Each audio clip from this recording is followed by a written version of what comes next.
Welcome back, everyone. It is Thursday, November 6th in the NBA. My best plays are on the way. We have a huge slate of action tonight. We are going to dominate the Bucks. Actually, we don't. We only have one game on tonight. We have the Clippers, who are down Kawhi Leonard and James Harden, taking on the Phoenix Suns, who should see the debut of Jalen Green. Honestly, not a great game, but we'll try to make you guys some money in this video. If you are new, my name is Austin. Thank you, as always, for tuning in. And as always, we begin with a recap of yesterday. And I don't know if you could find anyone that's had a little bit more than worse luck than I have so far betting the NBA. I mean, it has been tough sledding. And honestly, the fact we're only down 6.5 units is honestly probably a blessing because we haven't had really anything go our way. Karl Anthony Towns under in points, sweat free. Sengun and Beef Stew getting the assists and threes. That cash. Beef Stew could have easily hit 3 or 4. I mean, every single shot he had was wide open. Finally came through at the end. Our losses, though, the only loss that I really am annoyed about was our VIP play. Jokic under in points, just a donation. No Jokic unders allowed. The other two, you just can't make it up. Stephon Castle, I think we needed 2 points and assists in the fourth quarter. Could not come through. Missed wide open threes after left and right. Just a disaster. He shot 27%. And the fact he ended with 24 probably should come through, whatever. Aaron Nesmith, almost deja vu when I was watching Castle because he also started to turn it on late, also shot 35%. So terrible. Had a wide open 3. Literally, the game was over. Wide open 3 to cash for us. I think he airballed it. So just some tough luck recently. We also, of course, ran back the Siakam triple-double. That doesn't hit, but the Russell Westbrook one does. Oh, man, it's been a tough break. But I assure you, things are going to turn around. I keep getting comments. This is MLB season over and over again. Stop. The MLB is such a harder sport to predict. NBA, you guys know my track record the last 4 seasons. I know when an NBA heater is coming, and I can let you guys know right now an NBA hot streak is coming. So just wait, go through the waters, the highs and lows right now. It is coming. We've had too many good reads that keep falling as an L. But we did also cash day 3 of the ladder challenge. I mean, do I have like bags under my eyes? Because, man, I was sweating this game out so much. Or Wemby, some of the softest fouls I've seen. He barely comes through. The other guys got the job done rather easily. I won't lie to you. Not sure we'll do a day 4, but I'll talk about that at the end of the day video. We also cashed day 3 of our streak. We'll talk about that at the end of the video.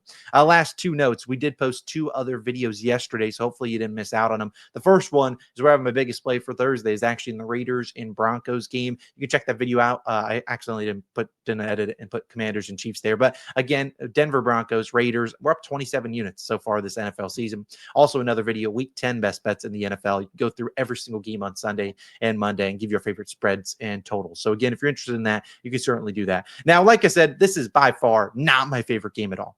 I don't know if I've bet a single Clipper prop this season, and the Suns, I don't really touch many of their props. So instead of forcing a half unit or a 1 unit prop, I just am going to take my 4 favorite leans and put them in a parlay and call it a day. So here is what that is. It is these 4 parlay pieces. It is Bradley Beal under 14.5 points, Derrick Jones Jr. under 11.5 points, John Collins over 17.5 points, and Devin Booker 8+ assists. These are my 4 favorite leans. It's about plus 1,000 on FanDuel, 0.1 unit on it to win 1 unit. So if it loses, am I going to be mad that 0.10 unit goes away? Not really, but it'll be something to sweat out on this game. And I would be kicking myself if I gave you the 4 leans, didn't play any of them, and then they all go 4-0. So if that's the case, 4-0 will at least yield 1 unit. Now let's talk about each leg for about 30 seconds. Bradley Beal, they don't call him PTO for nothing. Paid time off. That's what he gets. And sure, you could say he's making his return to Phoenix. I really don't care. The man is just a fraud. And I don't see them giving him free, wide open buckets. He basically trashed the Suns organization. He didn't trash them, but he played like he didn't give a hoot about what this franchise was doing. Even though Kawhi and James Harden are out, he's still on a minutes restriction, hasn't played more than 20 minutes. Bogdan Bogdanovic is also back. I'll pay to find out with Bradley Beal. Derrick Jones Jr., he's had a couple good games in a row, a couple good matchups. Not the greatest matchup here for spot-up shooters, and I don't know if his defense is needed 100%. I mean, Chris Dunn will be able to go out there and guard D-Book, and I think they're going to turn to more offense from a guy like John Collins than maybe a guy like Derrick Jones Jr., who the first time these 2 teams played, he was 5 for 5 from the 3-point line. You think Derrick Jones Jr. is going 5 for 5 again tonight, or you don't think the Suns are going to make at least a little bit of adjustments to not give him wide open looks? Yeah, they won't give him those looks. And Derrick Jones Jr. happily fading him on the road. John Collins is a guy, though, that I do see some upside in. Now, you could say Austin, he hasn't hit that over in any game this season. Well, yeah, he's been playing with Kawhi Leonard and James Harden, but this is a Clippers team that doesn't have a lot of scoring and playmaking, really guys that can create their own shot. John Collins is a guy that can drive, can get to the free throw line, can finish through contact. He can run the pick and roll game with Chris Paul. He can make spot up shots. I think this is a guy that could slide into the starting lineup just because I think they need his offense today. You could say Bradley Beal probably starts, but again, I think John Collins could start. There's no reason we're starting Nicholas Batum. It's not like we're playing a team that has 5 great wings that we need great defense. John Collins is a bona fide scorer, and he has had some good games against this Suns roster. My final one is Devin Booker, 8+ assists. Why am I on D-Book assists? Well, maybe because I hate my life, and I keep backing him for assists, and I swear I keep taking the wrong one, or his teammates don't back him up. But this is a Suns team, or a Clippers team, that they always are throwing weird things at opposing number ones. We saw them do it to SGA. He had 12 assists in that game. D-Buck had 7 assists in the game against the Clippers earlier this year that they lost by 30. So, I mean, obviously his teammates weren't knocking down shots. They still got the 7. Again, he is a guy that has the ball in his hands nonstop. He's setting up his teammates. And this is a Clippers roster that does have some decent defenders. They have Chris Dunn. They could throw DJJ on him, Batum. So they have some good defenders that can deter him. Won't be shocked if we see in some double teams forcing him to kick it out to some shooters. I don't mind it for 8 assists. So, again, those are my 4 favorite props. I'm only playing them in this parlay. You can play them however you want. I really don't like these two teams. So I'll take this at basically plus 1,000, 0.1 unit to win 1. Again, you could also play that on Underdog Fantasy. If you are new to Underdog, you can play $5, get $100 in bonus funds. Here are all the states that Underdog is available in. So again, take advantage of it. Actually, it's a little bit better odds on Underdog. So if you're interested and maybe you don't have the daily, the FanDuels of the world in your state, you can play it on Underdog. It actually has better odds. The only outline that's different is Bradley Beal at 13.5. I mean, if he gets 14 on the dot, then so be it. But 11.73 extra money. So $10 on that would turn into almost 120. So again, if you want to take advantage of that, code COS, play $5, get $100 in bonus funds. Here's all the states it is available in. Finally, we wrap up the video talking about the streak. It has been a good start to the streak so far. Yesterday's sweaty. Oh, wrong button. Wrong button. It should be this one.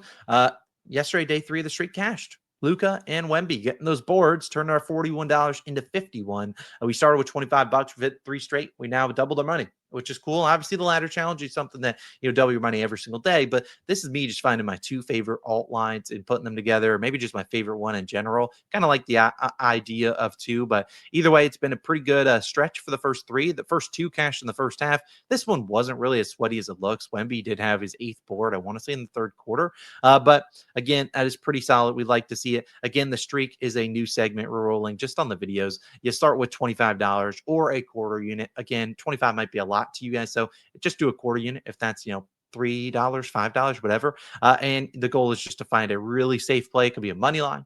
It could be anything. I don't really want to go above minus 500. You just roll it over. Now, like I said, these numbers are just kind of multiplying minus 500 picks. As you know, we haven't done a single minus 500. So day 1, $30 would be you hitting 1, 2, 3. So 3 straight in a row where we find ourselves today would yield $43. But as you guys already know, I keep clicking the wrong button. We're already at 51. So again, ahead of the curve there. We'll see where I forgot to say, I won't have day 4 today. Definitely not for the streak, because I want to stick to the NBA.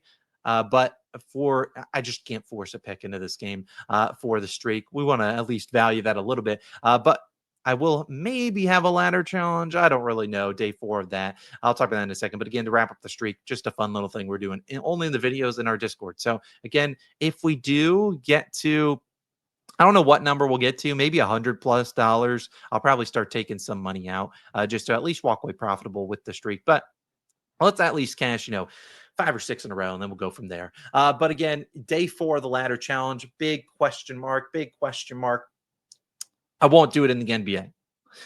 Will I do it in the NFL? Maybe. I'm not really too sure. I won't force one. If I don't like it, I'm not doing it. You guys seen me avoid days before.